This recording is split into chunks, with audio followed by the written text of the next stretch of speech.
Hello everyone, today we are going to talk about promissory note. Promissory note जैसा कि आपको पता है कि it is a negotiable instrument.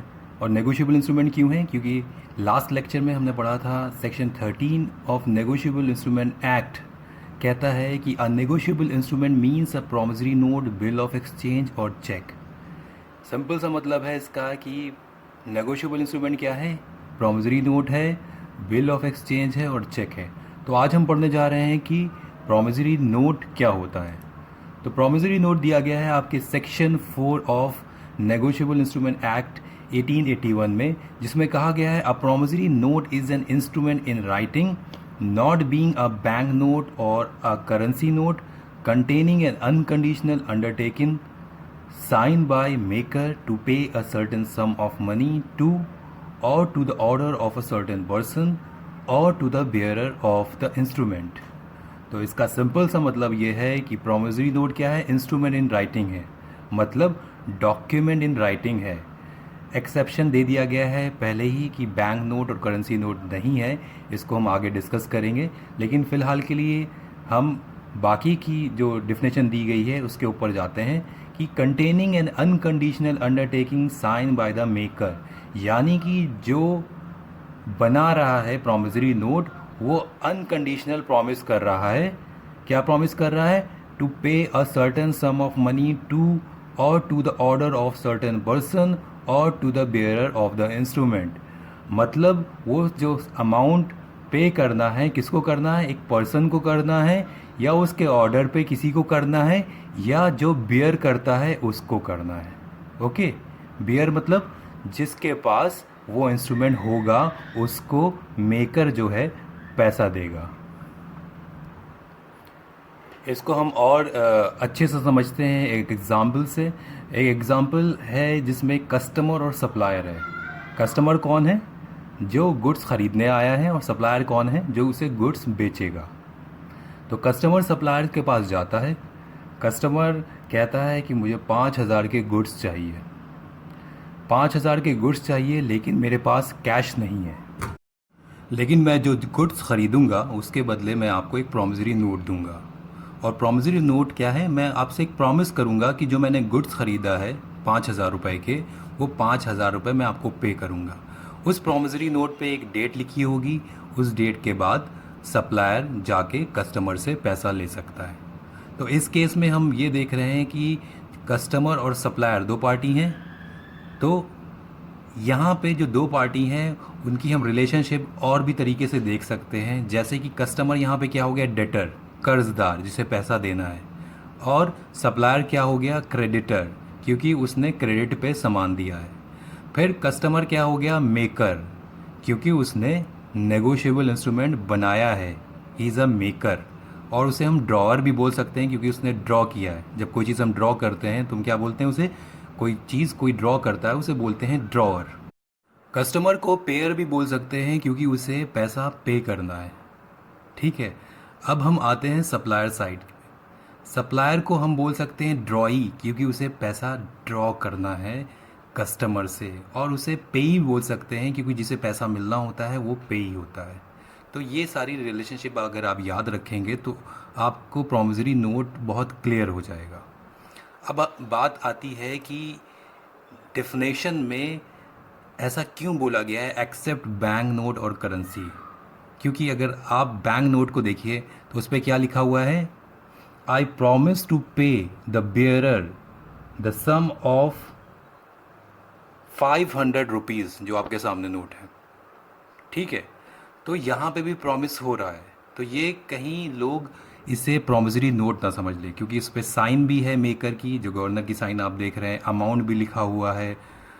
तो इस वजह से नेगोशिएबल इंस्ट्रूमेंट में ऑलरेडी ये लिख दिया गया है कि एक्सेप्ट बैंक नोट और करेंसी नोट, जो अदर डॉक्यूमेंट्स होंगे और जिन पे ये फीचर्स होंगे, जो कैरेक्टरिस्टिक्स होंगी जो नेगोशिएबल इंस्ट्रूमेंट की डिफिनेशन में दी गई हैं, they are only treated as promissory note. Now we are going to discuss about essential elements of promissory note. ये एसेंशियल एलिमेंट्स जो है, इनके बिना प्रॉमिसरी नोट इनकम्प्लीट हो सकता है, इनवैलिड हो सकता है।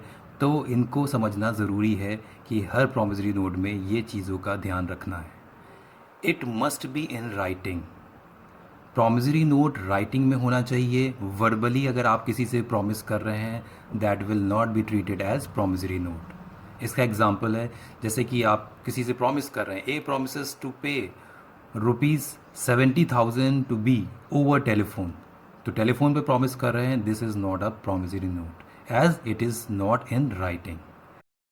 नेक्स्ट एलिमेंट है प्रॉमिसरी नोट का, it must certainly and express promise और clear understanding to pay. Express promise होना चाहिए और अंडरस्टैंडिंग होना चाहिए कि उसे पे करना है, जो अमाउंट लिखा है वो उसे पे करना ही है। ये चीज़ बहुत इम्पॉर्टेंट है, क्योंकि मेयर एक्नॉलेजमेंट अगर आप किसी से बोलते हैं कि आप कर्ज़दार हैं 5,000 रुपये के, तो उसे प्रॉमिसरी नोट नहीं माना जाएगा। Because in promissory note you are promising to pay certain amount. यहाँ पे कुछ एग्जाम्पल दिए हुए हैं नीचे, जैसे mister B I O U ₹500। तो मिस्टर बी से कह रहे हैं कि आई ओ यू ₹500, मैं कर्ज़दार हूँ 500 रुपये का। तो यहाँ पे ये सिर्फ एक्नॉलेजमेंट हो रही है कि मैं कर्ज़दार हूँ, यहाँ पे आगे की कोई बात नहीं हो रही है, एक्सप्रेस अंडरटेकिंग टू पे की बात नहीं हो रही है, तो हम इसे प्रॉमिसरी नोट नहीं मानेंगे। उसी की तरह दूसरा एग्जाम्पल है, आई एम लाइबल टू पे ₹500। यहाँ पे सिर्फ लाइबिलिटी की बात हो रही है, लेकिन यहाँ पे कोई विलिंगनेस और एक्सप्रेस अंडरटेकिंग नहीं हो रही है, जहाँ पे मेकर कह रहा है कि मैं आपको ये अमाउंट पे करूँगा। अब हम देखते हैं कुछ एग्जाम्पल प्रॉमिसरी नोट के, जहाँ पे एक्सप्रेस प्रॉमिस हो रहा है कि पे करेंगे कुछ अमाउंट। पहले एग्जाम्पल में लिखा हुआ है, आई प्रॉमिस टू पे बी और ऑर्डर ₹500।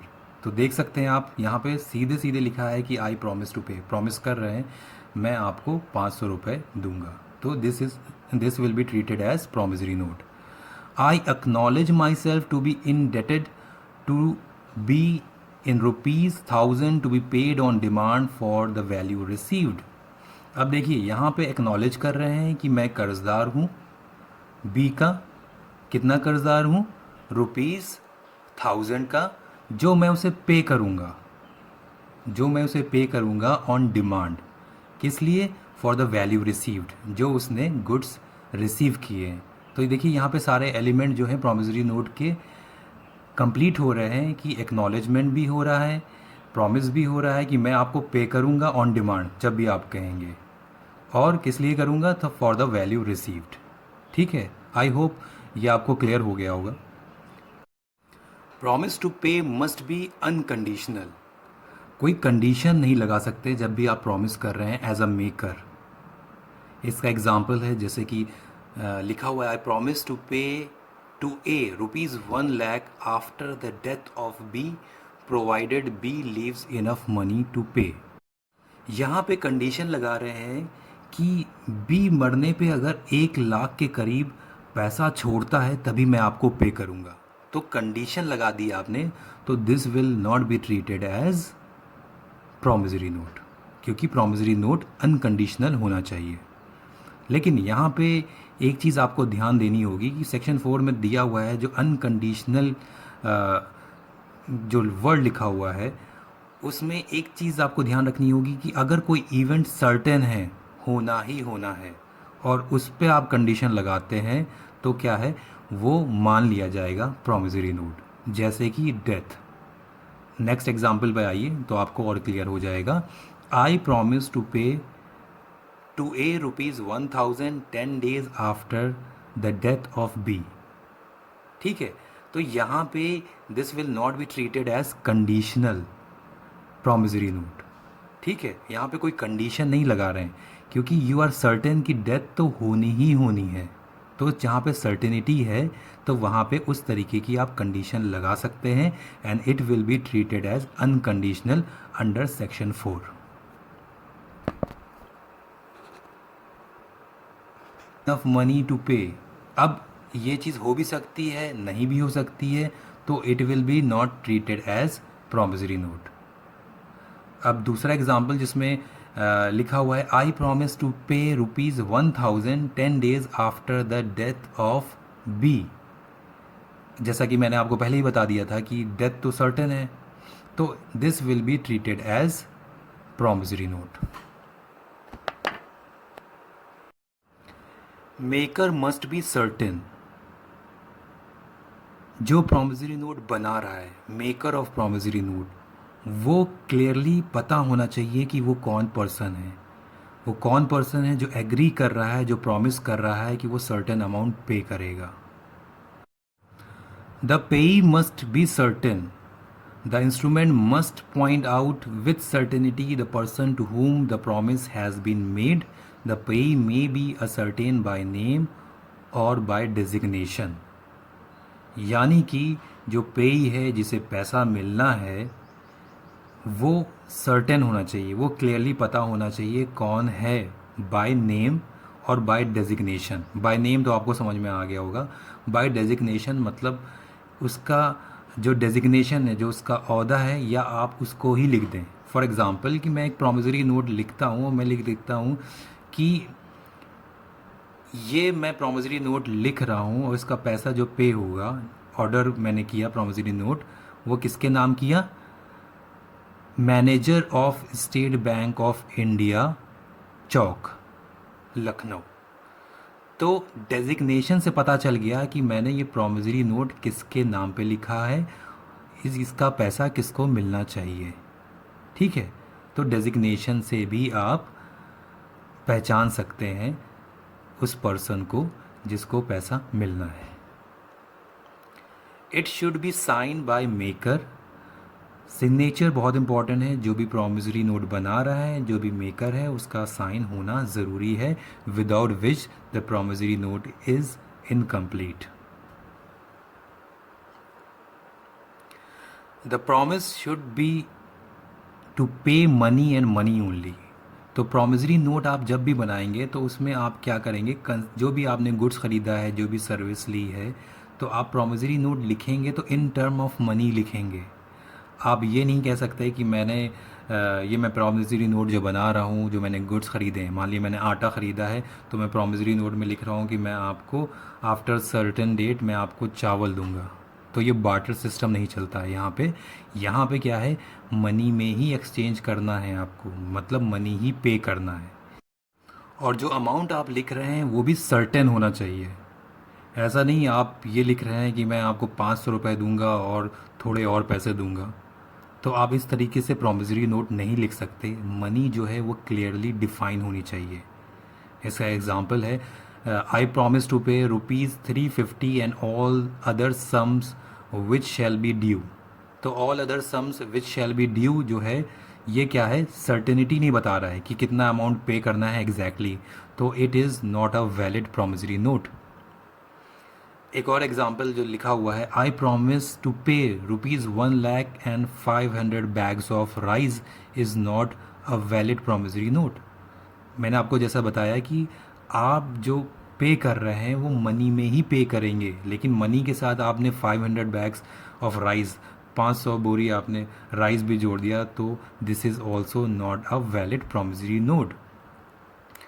अब जहाँ तक सर्टेनिटी की मैं बात कर रहा हूँ, तो इस चीज़ में कंफ्यूज मत होइएगा कि अगर कभी आपको प्रॉमिसरी नोट दिखाई दे और उसमें लिखा हो कि 5,000 रुपये देना है विद द इंटरेस्ट ऑफ 8%, 5%, जो भी अमाउंट लिखा हो, तो आप ये कह सकते हैं कि सर्टेनिटी नहीं है। लेकिन सर्टेनिटी इसे माना जाएगा क्योंकि सेक्शन 5 के एक पैराग्राफ में बताया गया है that sum payable may be certain within the meaning of section 4 although it includes future interest or is payable at the indicated rate of exchange।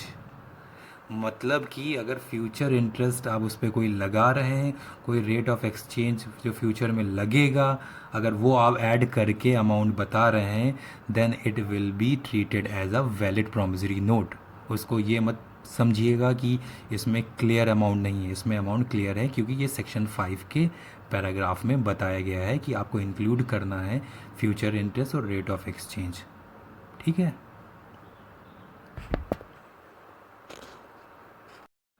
अब बात करते हैं parties to a promissory note. तो promissory note में mainly दो parties होंगी, maker and payee. Maker कौन है? जो प्रोमिसरी नोट को बना रहा है, जो प्रॉमिस कर रहा है अमाउंट पे करने का, तो वो मेकर हो गया।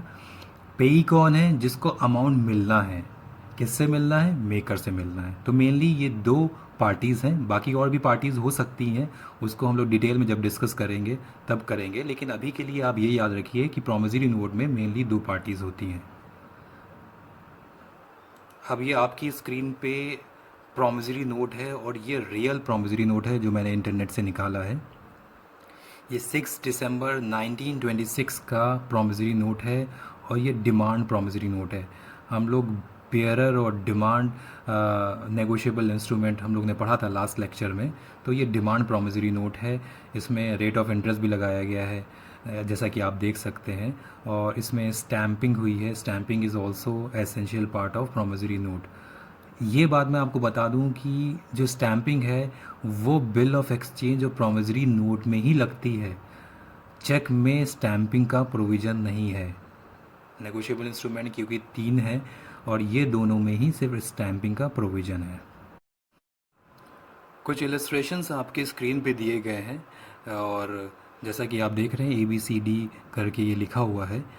ये आप मुझे बताएंगे कि इनमें से कौन सा प्रोमिसरी नोट हो सकता है और कौन सा प्रोमिसरी नोट नहीं होगा। ठीक है, आज के लेक्चर के लिए ही इतना ही। नेक्स्ट जो मैं वीडियो बनाऊंगा वो बनाऊंगा बिल ऑफ एक्सचेंज पे। इसमें अगर आपको कोई क्वेरी है, कोई क्वेश्चन है, आप कोई कन्फ्यूजन है, तो आप मुझसे पूछ सकते हैं। ठीक है, thank you so much for watching this video.